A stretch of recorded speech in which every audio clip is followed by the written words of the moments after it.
Welcome back to this author reading of Dispelling the Fog. At the end of Chapter 2, a plan to present a mysterious gentleman to Madeline as a possible suitor has been put in place, and Fletcher and Noah were going off for a morning ride, while Madeline was returning to her stitching. Chapter 3, the final chapter in this novelette, begins with Fletcher and Noah returning from another ride. Are you ready to discover, along with Maddie, who her heart has decided upon? I wonder if Noah's suggested suitor will be disappointed or not.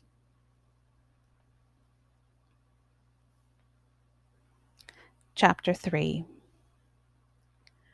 Archery was not something Madeline had spent very much time practicing. She preferred rambling through the garden and into the wildwood beyond. Today, however, with the sun shining as it was, and with this section of the garden, which was laid to lawn, being so close to the path which led to the stables, archery had seemed the perfect activity in which to take part. She had been out here for nearly a half hour already, sending her arrows flying at one target about 50 yards away while standing next to the one she would shoot at when she went to collect her spent arrows.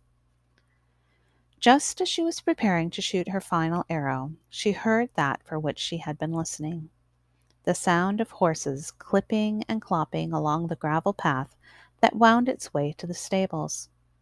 Fletcher and Noah had gone riding, and as she turned toward the path, she was delighted to see that it was indeed them returning. She watched them for a while, her fifth arrow hanging loosely between her fingers. Finally, when Noah spotted her, she waved and then turned back to the target, which was looking rather barren. 2 arrows had hit close to the mark, but the other 2 lay on the ground. Hopefully, now that she no longer needed to look at the path to see if there were approaching riders, this final arrow would end up where she wanted it to go. "Lift your elbow," Noah called as he swung down from his horse. "Let me show you." He tossed his horse's reins to Fletcher and trotted over to Madeline, while her brother took both horses toward the stable. He waved his finger in the direction of the target. "Show me your stance." Madeline lifted the bow she had lowered when he had called to her. "I'm going to guide you." He stepped close enough to her that she could feel his breath on her ear and smell horse and fresh air as it mingled with the spicy fragrance that often hung around him. His arms wrapped around her so that one hand could help her hold the bow, while the other grasped her elbow and lifted it to where he thought it should be. "Now pull back." His words tickled her ear in a most delightful way. "Pull back," he repeated. Oh, she had forgotten in the wonderfulness of his whispering to her and nearly holding her, that she was supposed to be shooting an arrow. She muttered an apology for wool-gathering, and dutifully drew her arm back. His hand, which was still holding her elbow, moved with her. "Look where you want the arrow to go," she nodded. "And," he peeled his hand away from her, "release." Her elbow dipped as his hand pulled away, and he put a finger under it to push it skyward. She drew a steadying breath and sent the arrow flying. That was close. She felt bereft of his presence when he stepped away. "May I have a go?" He was 3 long strides ahead of her on his way to the target. "I can shoot one direction, and you can shoot the other," he called over his shoulder. It sounded as if he had answered his own inquiry, and had given himself permission to join her. However, as it turned out, he was only suggesting what could happen, for 3 strides later he stopped and turned toward her with his charming grin firmly in place and asked for permission once again. "What do you say?" It was not a hard decision, for she would like nothing better than to spend some time doing anything with him. The 5 days since he had returned from his trip to town had been exceptionally pleasant, as he had spent a portion of each day with her and her brother, which was his custom. "Of course, Mr. Portman, you may take a turn." "You are too kind, Miss Adcock." He sketched a bow, and then went about retrieving arrows. Madeline's eyes watched him as she traversed the last few feet to the target, while her mind considered how wonderful it would be if this gentleman, to whom Noah had written about her, was as lovely as Noah. Her last step faltered. When had she started comparing gentlemen to Noah? Had she always done so? No, she was nearly certain she had not. She had compared them to Fletcher and to her father, and of late to that scoundrel who had lied to her. Her left brow rose.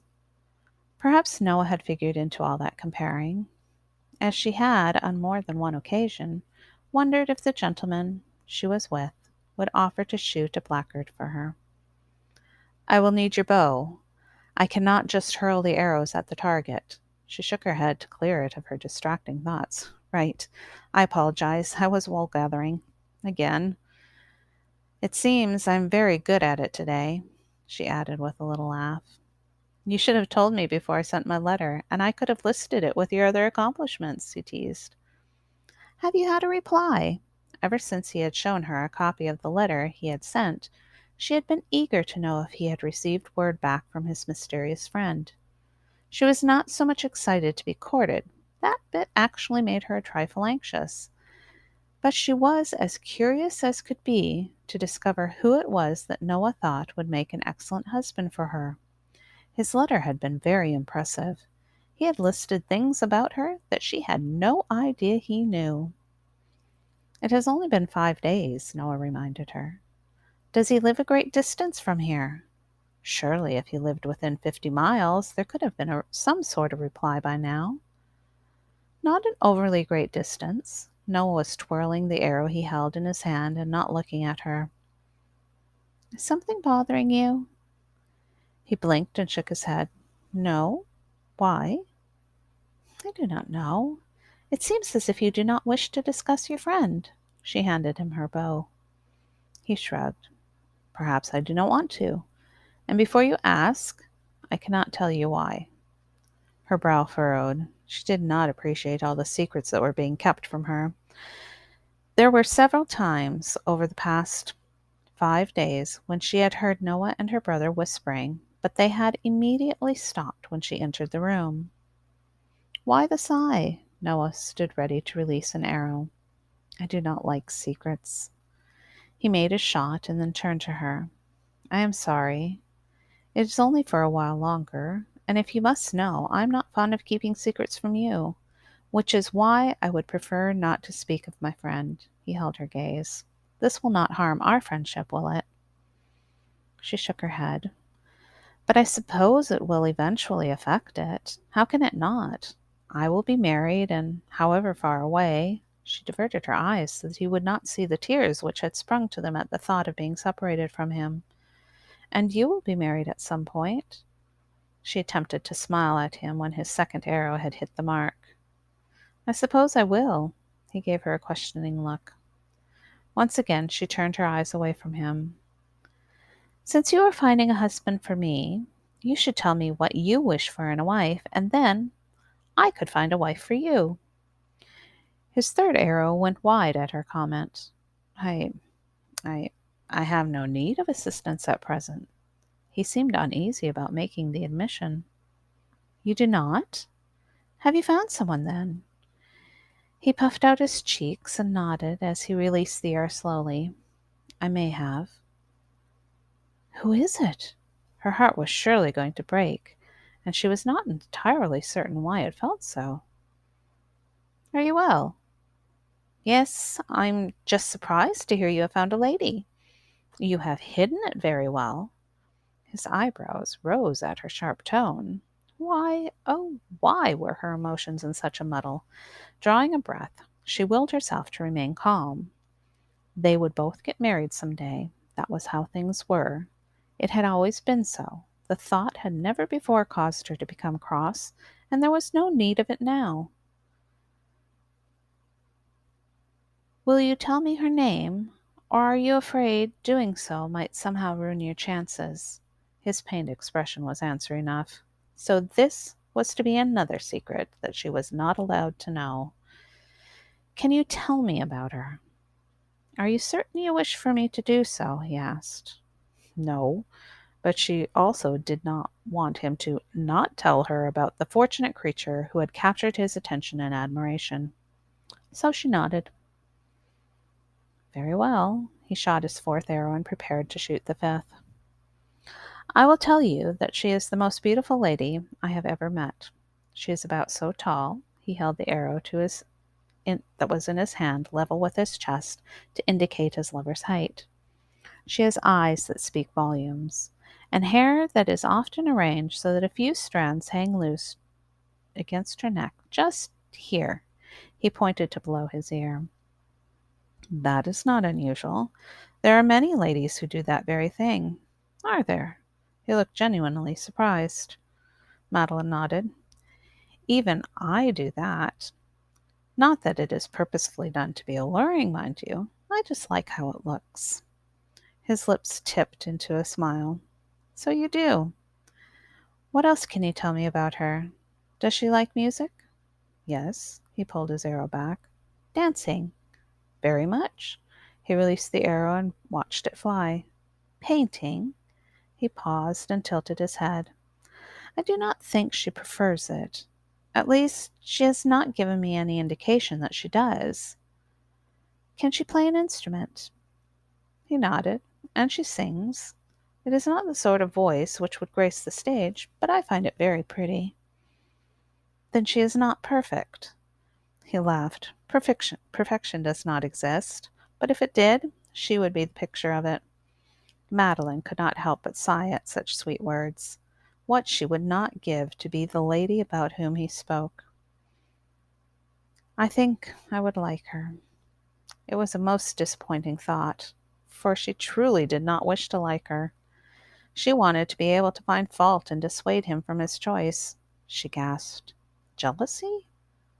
Oh, goodness! Her hand flew to the base of her throat. She was jealous of a lady she did not even know. Are you well? Madeline shook her head. I'm not certain. The world seemed to be quite out of kilter. Shall I see you back to the house? His concern was not out of politeness. She could see the genuineness of it written in his furrowed brow and how he came to her directly.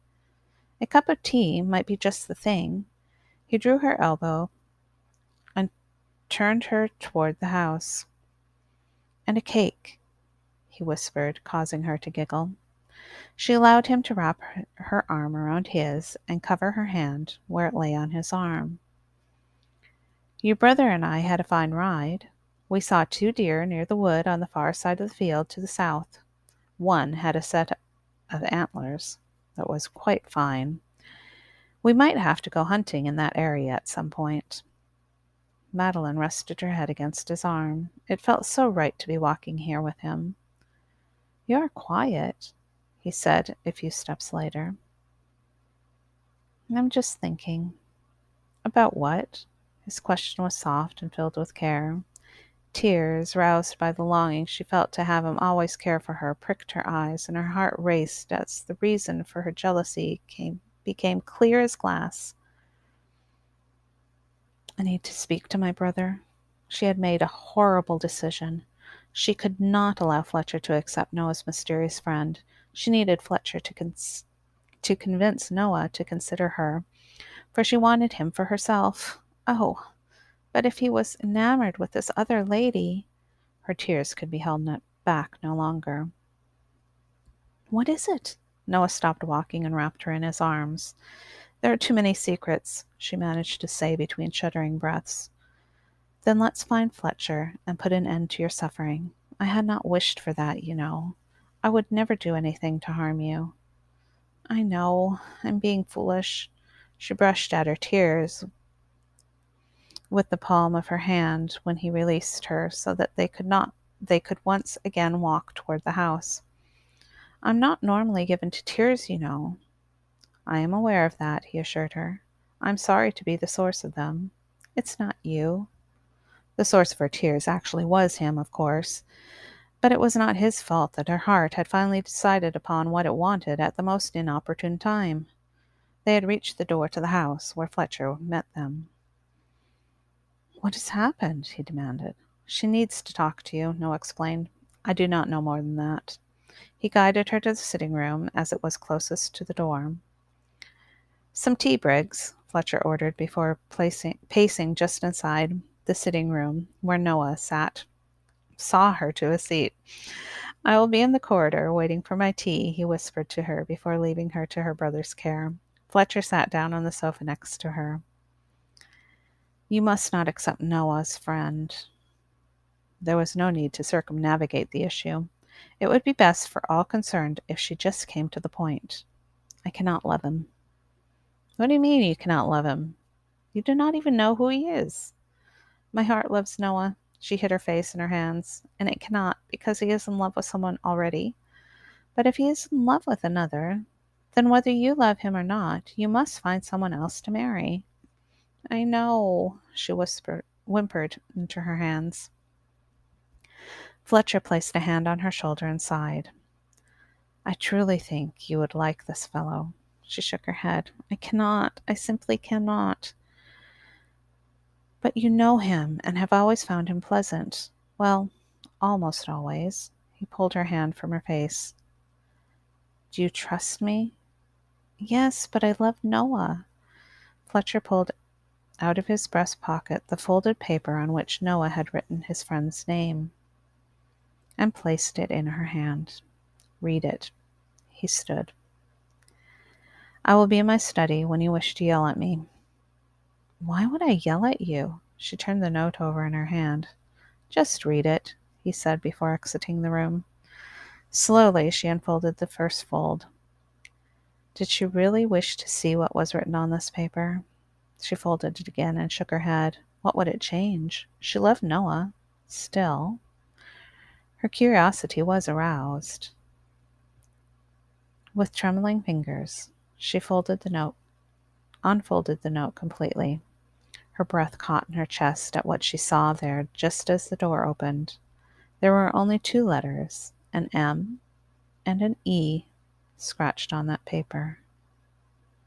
It is you? She asked the gentleman who entered. Noah nodded. I needed to know if I had a chance before I put myself forward. You.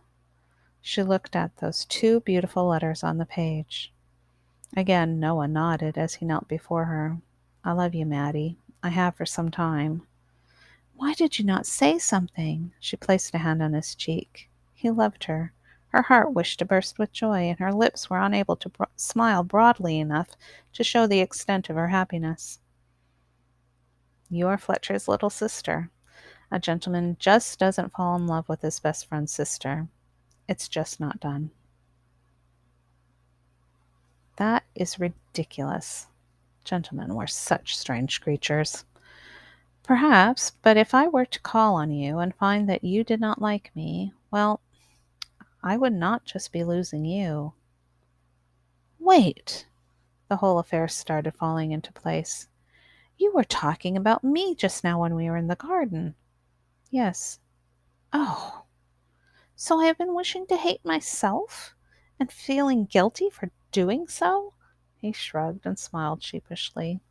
And that letter, the one you gave me, did you send it to yourself? He shook his head. That would be a foolish waste of money. Her mouth hung open, and she shook her head as he rose from the floor and pulled her to her feet. I wrote that letter to you because I wanted you to know how much I admire you. He lifted both of her hands to his lips and kissed them. Miss Madeline Adcock, will you accept your brother's choice of husband? Joy spilled out of her in a laugh. I did say I would. But do you wish to? With all my heart, Noah. With every single bit of my heart. And with those words, she found herself wrapped in his arms, with his lips pressed against hers in a most satisfying and breath-stealing fashion, her fingers tangled in his hair, holding him to her, satisfying her craving for the caress of his lips, while her body thrilled at the firmness of his against it. And her heart, which had been shrouded for so long in a fog of uncertainty and despair, rejoiced in the light of love that chased away the mist of the past and made way for a gloriously bright and happy future.